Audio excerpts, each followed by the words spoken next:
Hello, my beautiful souls. Welcome sa ating tarot reading sessions. Keep in mind, general reading po ito. Maring mag-resonate, maring hindi. Kunin nyo na lang po kung para sa inyo and leave the rest.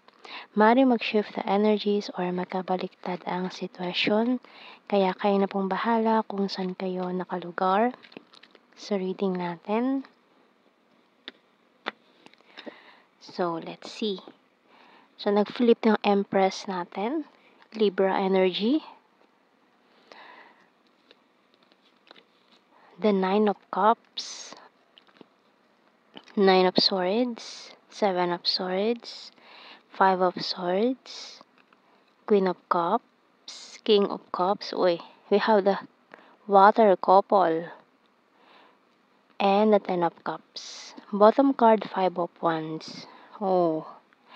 So, nagkaroon ng conflict. Ang divine counterpart energy dito. So, maaari nagkaroon ng miscommunication, pagtatalo. Pwedeng third person.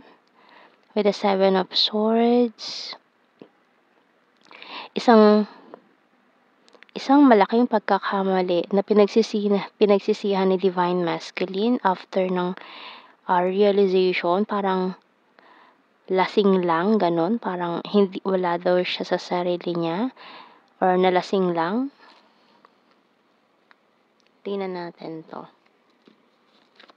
So sa isang maling move, one wrong move, ayan, pinagsisisihan nitong taon to in the past. So we have here shovel, perfume, 3 candle, coins, and diamond. Bottom card is traffic lights. So maaaring it's a karmic lesson. May pinagdaanan tong karmic lesson na dinaan sa isang third person na sumira sa connection nyo, sa divine counterpart energy, divine partnership, family. So, itong taon to, sinira niya yung kung ano man yung binuo nyo, pamilya, relationship. And parang nangyari nga ito nang hindi niya totally ginusto, pero nangyari or nadala lang siya sa sitwasyon. So, tingnan natin. So, yun ang sinasabi dito. Parang nadala lang siya sa sitwasyon, hindi daw sinadya. Mga gasgas na dahilan.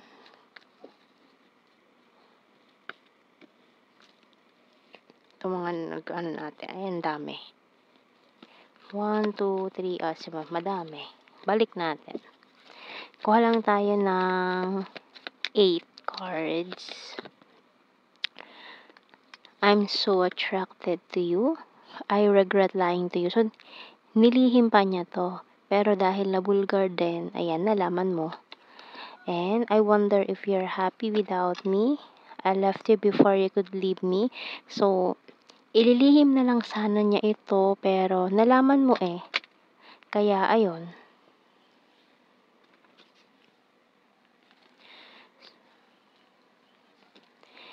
Kaya, humantong din sa separation. I left and I saw you with someone. So, ayan nga, nakita, nalaman na may third party, pero pilit niya na lang sana ito ang ililihim kaso na bulgar nga. I remember every detail of that day. Kasi nga, ayun, parang ano lang, malaking pagkakamali. I feel you leaving me behind. I wish things could be different. And I love you unconditionally. So, parang natukso lang siya, ganun. Aminado siya, malaking pagkakamali itong nagawa niya.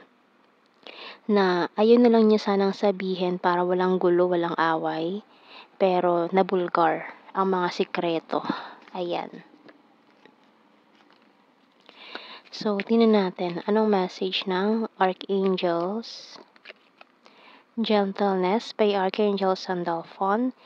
Be very gentle with yourself at this time. Surround yourself with gentle people, situations, and environments.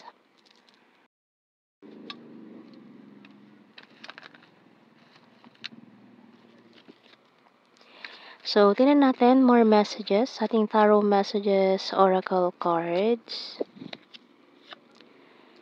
I need to achieve my goals. Pero ikaw, focus ka na lang muna sa goals. Ayaw mo siyang pansinin, ayaw mo siyang makausap, or hindi ka pa ready na makaharap itong taong ito.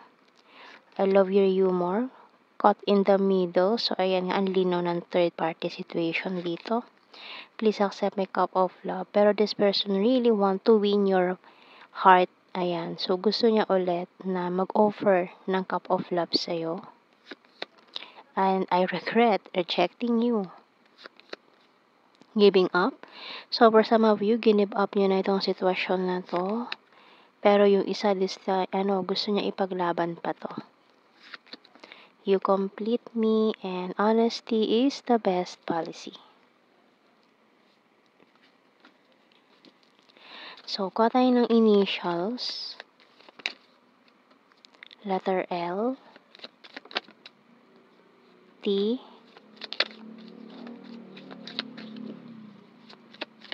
Mari kasing true love. JF. M. GX. UQO. Bottom card natin, letter Z. And let's see sa ating blue card, we have here, Twin Flame. Prophecy. And no strings attached. So, ayan, no strings attached naman kasi nun sa karmic. Ayan, no strings attached. Maaari talagang wala lang talaga yon sa kanya. No feelings involved. And it's malaking secret lang sana to kaso nabulgar nga. Nalaman mo. So, wala lang talaga yun sa kanya. Yung sinasabi niya dito, wala lang yun. Pero parang natukso lang talaga itong taong ito na pinagsisihan na niya. So, tingnan natin.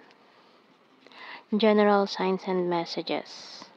Pero parang iniisip ninyo, parang ayaw niyong paniwalaan itong taong to. Smart. Kasi yung thoughts nyo or yung ano nyo ay once na nagloko, uulitin at uulitin lang, 'di ba? So we have here smart. Yun kasi yung ano nyo, iniisip marami sa inyo. Number 3, kaya parang ayaw nyo nang papasukin tong taong to. Pero you'll never know kung ano pa ang pwedeng mangyari. And lalo na at may prophecy tayo dito and a twin flame energy. Number 3, responsible, full of charisma. Number 7, beach, another twin flame card. Fire sign, Aries, Leo, Sagittarius. Travel, overthinker, food lover, practical, high expectations, Mindanao, Aries. 9, shy at first. 4, cute and chubby, March, Capricorn, and air sign, Gemini, Libra, Aquarius. Crazy for you bottom natin. So, yan ang ating reading. Thank you for watching. Take care and God bless. See you in our next reading, guys. Bye-bye.